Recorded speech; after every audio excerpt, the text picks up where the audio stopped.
সুপ্রিয় দর্শক, আসসালামু আলাইকুম। নিউজ 24 এর বিকালের সংবাদে আপনাদেরকে স্বাগতম। প্রথমেই জানিয়ে দিচ্ছি সংবাদ শিরোনাম। ভারতে আটক বাংলাদেশ পুলিশের বড় কর্মকর্তা। লক্ষ্মীপুরে জামায়াত নেতাকে পিটিয়ে হত্যার অভিযোগ। নগর ভবনে কোনো প্রশাসক বা উপদেষ্টা বসতে পারবেন না, যা বললেন ইশরাক হোসেন। নিষিদ্ধ ছাত্রলীগ নেতা সাদ্দাম গ্রেফতার। লন্ডন পৌঁছেছেন ডাক্তার জোবায়দা রহমান। এতক্ষণ শুনছিলেন সংবাদ শিরোনাম। পুরো খবর পেতে ভিডিওটি শেষ পর্যন্ত দেখুন। সর্বশেষ সংবাদ পেতে চ্যানেলটি সাবস্ক্রাইব করুন। এবার বিস্তারিত। ভারতে আটক বাংলাদেশ পুলিশের বড় কর্মকর্তা।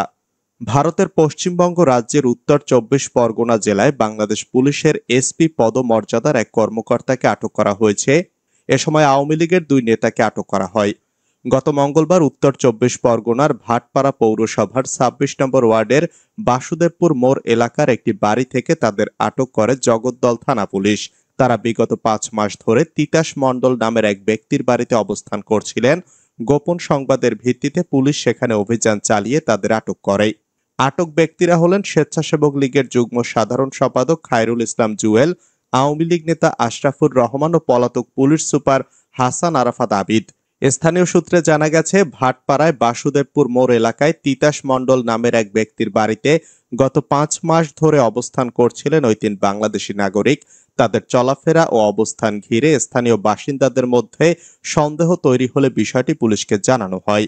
এরপর জগদ্দল থানা পুলিশ ঘটনাস্থলে অভিযান চালিয়ে তাদের আটক করে থানায় নিয়ে যায়। লক্ষ্মীপুরে জামায়াত নেতাকে পিটিয়ে হত্যার অভিযোগ। লক্ষ্মীপুর সদর উপজেলায় জামায়াতের এক নেতার মৃত্যু হয়েছে। নেতাকর্মীদের অভিযোগ, পূর্ব বিরোধের জেরে প্রতিপক্ষের হামলায় নিহত হয়েছেন ওই নেতা। বাঙ্গাখা ইউনিয়নের 1 নম্বর ওয়ার্ডের রাজীবপুর এলাকায় বৃহস্পতিবার এই ঘটনা ঘটে। পরে রাত 12:30টার দিকে নিহতের মরদেহ উদ্ধার করে ময়না তদন্তের জন্য সদর হাসপাতাল মর্গে পাঠায় পুলিশ। এই ঘটনার প্রতিবাদ ও জড়িতদের গ্রেপ্তারের দাবিতে বিক্ষোভ মিছিল করছে জামায়াতের নেতাকর্মীরা। বাঙ্গাখা ইউনিয়নের 1 নম্বর ওয়ার্ডের রাজীবপুর এলাকায় বৃহস্পতিবার রাতে এই ঘটনা ঘটে। পরে রাত 12:30টার দিকে নিহতের মরদেহ উদ্ধার করে ময়না তদন্তের জন্য সদর হাসপাতাল মর্গে পাঠায় পুলিশ। এ ঘটনার প্রতিবাদ ও জড়িতদের গ্রেপ্তারের দাবিতে বিক্ষোভ মিছিল করছে জামায়াতের নেতাকর্মীরা। নগর ভবনে কোনো প্রশাসক বা উপদেষ্টা বসতে পারবেন না, যা বললেন ইশরাক হোসেন। বিএনপি নেতা ইশরাক হোসেন বলেছেন, নগর ভবনে কোনো প্রশাসক বা উপদেষ্টা বসতে পারবেন না। শুক্রবার পবিত্র ঈদুল আজহার প্রধান জামাত জাতীয় ঈদগাহ মাঠ পরিদর্শনে গিয়ে তিনি কথা বলেন। ইশরাক হোসেন বলেন, নগর ভবনে যদি কোনো ধরনের প্রশাসনিক সমস্যা হয়, তখন আমরা 75 ওয়ার্ড থেকে যারা সাবেক কমিশনার ও কাউন্সিলর ছিল, ভোটার, গণ্যমান্য ব্যক্তি ও বিভিন্ন প্রতিষ্ঠানের প্রিন্সিপালদের নিয়ে আমরা প্রয়োজনে বিপ্লবী ঢাকা কাউন্সিল গঠন করে সাময়িকভাবে নিয়োগ দিয়ে নগর ভবন চালাবো, কিন্তু এখান থেকে ফিরে আসার কোনো সুযোগ নেই। তিনি আরো বলেন, ঈদগাহ মাঠে আমি নির্বাচিত ও সর্বোচ্চ আদালতের সিদ্ধান্ত অনুযায়ী মেয়র হিসেবে এসেছি, এটা আমার দায়িত্বের মধ্যে পড়ে। আবার কালও যারা পরিষ্কার পরিচ্ছন্নতার কাজ করবেন তাদের সাথে মাঠে থাকবো। নিষিদ্ধ ছাত্রলীগ নেতা সাদ্দাম গ্রেফতার। সাভারে বৈষম্য বিরোধী ছাত্র জনতার আন্দোলনে হামলা ও গুলির ঘটনায় হওয়া মামলায় নিষিদ্ধ ঘোষিত ছাত্রলীগ নেতা মনির হোসেন সাদ্দামকে গ্রেফতার করেছে পুলিশ। বৃহস্পতিবার রাতে সাভার পৌরসভার দক্ষিণ রাজাসনের ঘাসমহল এলাকায় অভিযান চালিয়ে তাকে গ্রেফতার করা হয়। শুক্রবার দুপুরে তাকে আদালতে পাঠানো হবে বলে জানিয়েছে পুলিশ। গ্রেফতার সাদ্দাম সাভার উপজেলা ছাত্রলীগের সাবেক যুগ্ম আহ্বায়ক। তিনি দক্ষিণ রাজাসনের ঘাসমহল এলাকার বাসিন্দা মঞ্জুর হোসেনের ছেলে। পুলিশ জানায়, সাদ্দাম নিষিদ্ধ ঘোষিত ছাত্রলীগের নেতা হিসেবে বৈষম্য বিরোধী ছাত্র জনতার আন্দোলনে হামলায় সরাসরি জড়িত ছিলেন বলে অভিযোগ রয়েছে। এ ঘটনায় নিহতদের পরিবারের পক্ষ থেকে দায়ের করা মামলার তিনি অন্যতম আসামি। দীর্ঘদিন পলাতক থাকার পর তিনি আইনশৃঙ্খলা পরিস্থিতি অস্থিতিশীল করার চেষ্টা করছিলেন। গোপন সংবাদের ভিত্তিতে বিশেষ অভিযান চালিয়ে তাকে গ্রেফতার করা হয়। লন্ডন পৌঁছেছেন ডাক্তার জোবায়দা রহমান। লন্ডন পৌঁছেছেন বিএনপির ভারপ্রাপ্ত চেয়ারম্যান তারেক রহমানের স্ত্রী ডাক্তার জোবায়দা রহমান। শুক্রবার বিমানবন্দরে স্ত্রী ডাক্তার জোবায়দা রহমানের অভ্যর্থনা জানান তারেক রহমান। বিএনপির মিডিয়া সেলের ফেসবুক পেজে এই তথ্য প্রকাশ করা হয়েছে। জোবায়দা রহমান গতকাল বৃহস্পতিবার বেলা 11টায় কাতার এয়ারলাইন্সের একটি ফ্লাইটে লন্ডনের উদ্দেশ্যে ঢাকার হজরত শাহজালাল আন্তর্জাতিক বিমানবন্দর ছাড়েন। লন্ডনের স্বামী ও মেয়ের সঙ্গে পবিত্র ঈদ উল আজহা উদযাপন করবেন তিনি। এর আগে খালেদা জিয়ার সঙ্গে গত 6 মে প্রায় 17 বছর পর দেশে এসেছিলেন ডাক্তার জোবায়দা রহমান। বেগম খালেদা জিয়া লন্ডনে চিকিৎসা নিয়ে ওই দিন দেশে ফিরেন। 2008 সালের 11 সেপ্টেম্বর তারেক রহমানের সঙ্গে ঢাকা ছেড়ে লন্ডনে পাড়ি জমান তিনি। ক্ষমা চাওয়া ভুল স্বীকার পরে দেখা যাবে, যা বললেন ওবায়দুল কাদের। আওয়ামী লীগ সরকারের ভুল প্রসঙ্গে ওবায়দুল কাদের বলেছেন, আমরা যখন দেশে এসে রাজনৈতিক কর্মকাণ্ড চালানোর পরিবেশ পাব, তখন ক্ষমা চাওয়া, ভুল স্বীকার করা বা অনুশোচনার বিষয় আসবে। বিবিসি বাংলার সঙ্গে একান্ত সাক্ষাৎকারে তিনি এসব কথা বলেন। ওবায়দুল কাদের বর্তমানে ভারতের কলকাতায় অবস্থান করছেন। ওবায়দুল কাদের দাবি করেছেন, জুলাই গণ অভ্যুত্থানের পর 3 মাস তিনি বাসা বদল করে করে আত্মগোপনে ছিলেন। শেষ পর্যন্ত গত বছরের নভেম্বরে তিনি নিরাপদে দেশ ছেড়েছেন। ছাত্রদের সেই আন্দোলনে নিজেদের কিছু ভুল এবং পরিস্থিতি নিয়ে তাদের মধ্যে আলোচনা রয়েছে বলে উল্লেখ করেন তিনি। একই সঙ্গে তিনি বলেছেন, তাদের সরকারের পতনের আন্দোলনে গণ উত্থান বলা সঠিক হবে না, এতে উত্থান হয়েছে সাম্প্রদায়িক শক্তির। পতনের আভাস কি পেয়েছিলেন, এ প্রশ্নের জবাবে তিনি বলেন, 5ই আগস্ট তিনি জাতীয় সংসদ ভবন এলাকায় সরকারি বাসভবনে ছিলেন।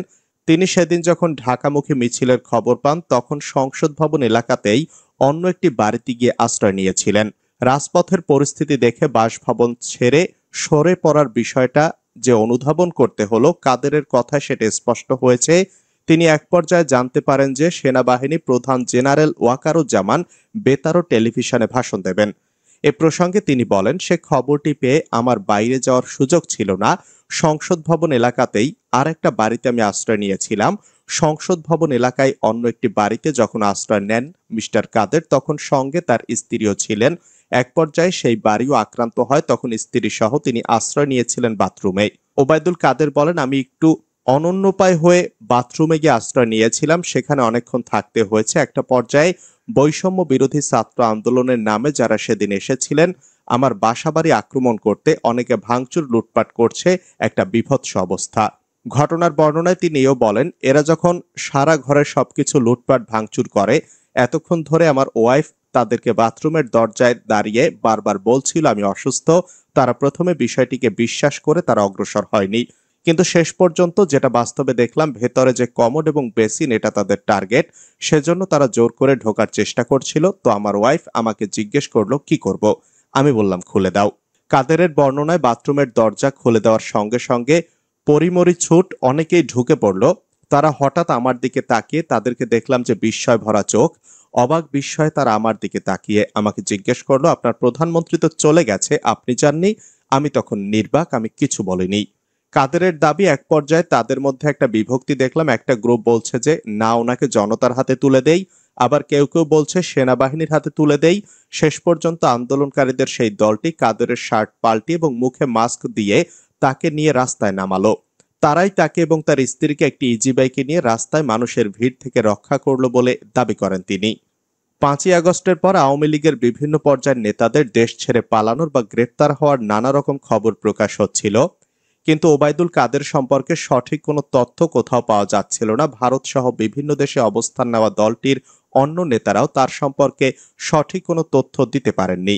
কাদেরও বলছেন, ভারত যাওয়ার আগে তার সঙ্গে তাদের দলের নেত্রী শেখ হাসিনা বা অন্য কারো সঙ্গে তার যোগাযোগ ছিল না, কোনো যোগাযোগই ছিল না।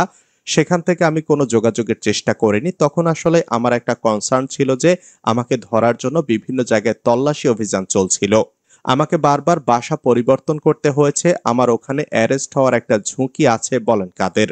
তিনি আরো বলেন, আমাকে অনেকগুলো মেডিসিন নিতে হয়, আমার তো বাইপাস সার্জারি হয়েছিল, সেই কারণেই তখন ঝুঁকি নেওয়া আমার পক্ষে সম্ভব ছিল না। অনেকেই আমাকে প্রথম থেকেই দেশ ছাড়তে বলেছিল, কিন্তু আমি চেষ্টা করেছি দেশেই থাকার। 5ই আগস্টে সুপ্রিম কোর্টের বিচারপতি, সংসদের স্পিকার ও আওয়ামী লীগ সরকারের মন্ত্রী এমপিদের অনেকে এবং পুলিশ সহ বিভিন্ন বাহিনীরও অনেকে ঢাকা সহ দেশের বিভিন্ন সেনানিবাসে আশ্রয় নিয়েছিলেন। ওবায়দুল কাদেরও দেশের কোনো একটি সেনানিবাসে আশ্রয় নিয়েছিলেন, এমন আলোচনা গুঞ্জন ছিল। সে সময় আশ্রয় নেওয়াদের 626 জনের একটি তালিকা সম্প্রতি সেনাবাহিনীর পক্ষ থেকে প্রকাশ করা হয়েছে। অবশ্য সেই তালিকায় ওবায়দুল কাদেরের নাম নেই। কাদের দাবি করেন ক্যান্টনমেন্টে আশ্রয় নেওয়ার বিষয়টা তার ধারণায় ছিল না। তিনি বলেছেন, ক্যান্টনমেন্টে আশ্রয় নিতে হবে এরকম কোনো ধারণা আমার ছিল না। তখন আমি একটা প্রাইভেট বাড়িতে আশ্রয় নিয়েছিলাম। প্রথম 2 দিন চেঞ্জ করেছিলাম। ক্যান্টনমেন্টে গিয়ে আশ্রয় নিতে হবে এরকম চিন্তা আমি তখনও করিনি। 5ই আগস্টের আগের দিন রাতে 4 আগস্ট তৎকালীন প্রধানমন্ত্রী শেখ হাসিনার নেতৃত্বে সেই সরকারের উচ্চ পর্যায়ে বৈঠক হয়েছিল।